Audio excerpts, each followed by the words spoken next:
Sa nalalapit na Asian Volleyball Confederation o AVC Challenge Cup na gaganapin sa Pilipinas mula May 22 hanggang 29, ipinahayag ni Coach George Souza de Brito, ang coach ng Philippine Women's National Volleyball Team, ang kanyang listahan ng 22 players na inaasahan niyang magiging kinatawan ng bansa sa prestihiyosong torneo na ito.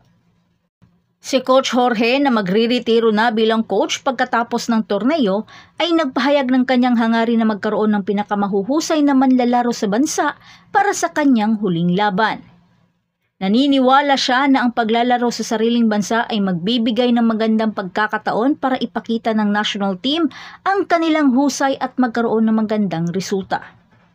At kabilang sa mga kilalang manlalaro sa listahan ni de Brito ay sina Cici Rondina, Tang Ponce, Cherry Nunag at Mars Alba ng Chocomucho Flying Titans. Kasama rin sa listahan sina Tots Carlos at Gemma Galanza ng Creamline. Ang rising star na si Banig Gandler, Jel Cayuna at Don Macandili Katindig ng Signal, pati na rin sina Fitness Peros at Fifi Sharma ng Akari. Kasama rin sina Jonas Sabete at Dejanel Cheng ng Petrogas Angels. Ang libero ng Cherry Tigo na si Jen Nierva, ang next lead camellia na si Ivy Lacsina at ang middle blocker ng PLDT na si Del Palomata. At inaasam rin niya ang pagkakaroon ng Japanese V-League setter na si Gia de Guzman. Siyempre, iba pa rin talaga ang kalibre ni Gia. Habang umaasa rin si de Brito na makasali ang ibang mga collegiate star na sina Micaela Belen, Vanji Alinsog at Alaysa Solomon ng National University. Kasama rin sa listahan sina Thea Gagate, Julia Coronel, Angel Canino at Alia Malaluan ng De La Salle University. At syempre, ang rookie na si Cassie Dongallo ng University of the East. Gayunpaman, hindi pa tiyak ang kahandaan ng mga manlalaro mula sa UAAP Final Four teams at PVL semi-finalist dahil parehong magtatapos ang mga liga sa ikatlong linggo ng Mayo. Kinikilala ni de Brito na ang final lineup ay magdedepende sa dedikasyon ng mga manlalaro at kanilang mga kupunan.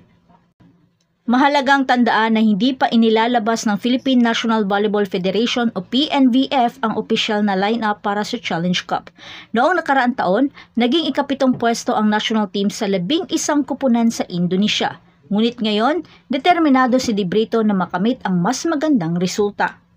Ang Challenge Cup ay maglalaban-laban ang mga malalakas na kupunan tulad ng Vietnam, Indonesia, Chinese Taipei, Iran, Australia at 2 kupunan mula sa India.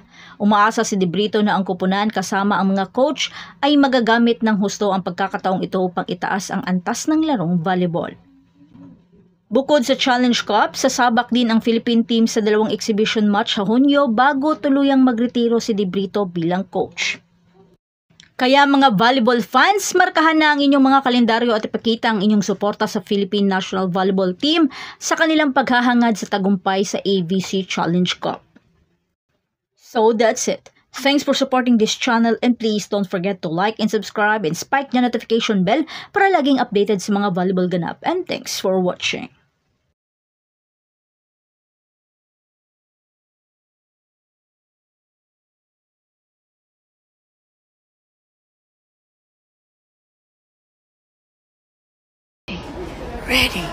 Ready, 1, 2, 3. Hazue, Hazue, Hazue, yeah, yeah, yeah. Hazue, Hazue, Hazue, yeah, yeah, yeah. Jump book, jump book. Happy birthday. Happy birthday also, Miguel.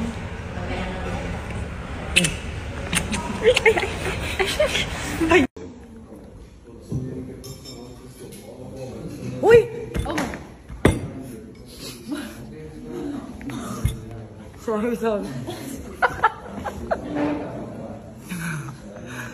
May umano sa bako. Aray ko, bakit? Really? Sakit mo ako, ha? You left your sandwich. So, ma'am, ito po yung offer namin. Napakaganda po ng condo ko. 2 bedrooms. Ano bang mas mahal dito? Ha? Ay, ma'am, kung gusto niyo po may mas mahal dito. Wait lang. Hanapin ko lang po. Yes, sir. Ay, ayan na yung bago mong ano. Ayan na yung bago mo. Business partner niya. Client. Para na open-minded ba ito mga? Ang open-minded ka ko lang yung yung purse ko kung may cash pa ako. Ayan. Pero ma'am, mga lang po ito. Mga 10 million plus lang po ito. 10 million lang? Di ba sabi ko penthouse? Ay, gusto niyo po. Ay, napapaya na po ako dito. Wait lang, ma'am. Next. Order mo na. Board members. Saan yung site mo? Mga stakeholders natin. QC site lang ako. Nagbebenta ng condo yun eh. May branch. Stakeholder mo na. Bebe, nasan yung mga tinawag mo pa talaga ang buong barangay. Mag-consult ka sa doktor. Mag-consult ka sa doktor. Dok? Ano pa pa-consult mo sa doktor?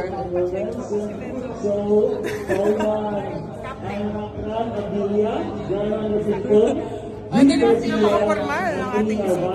Pinakausap. Attorney. Kausap niya si attorney. Wait lang, sino ito? Ano bodyguard? Assistant. Assistant. I recently checked my schedule for the day. Here. Sa paper. You should be doing that. Pa-consult ka na sa doktor. Pa-consult ka sa doktor. Pa-consult ka sa doktor. Malala ka na. Wala pa masabi.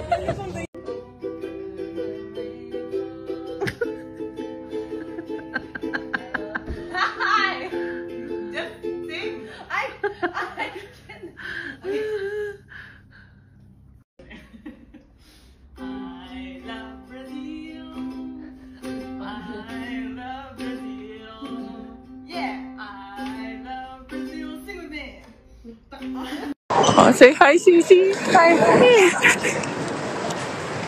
So, how do the vlog? No, it's not vlog.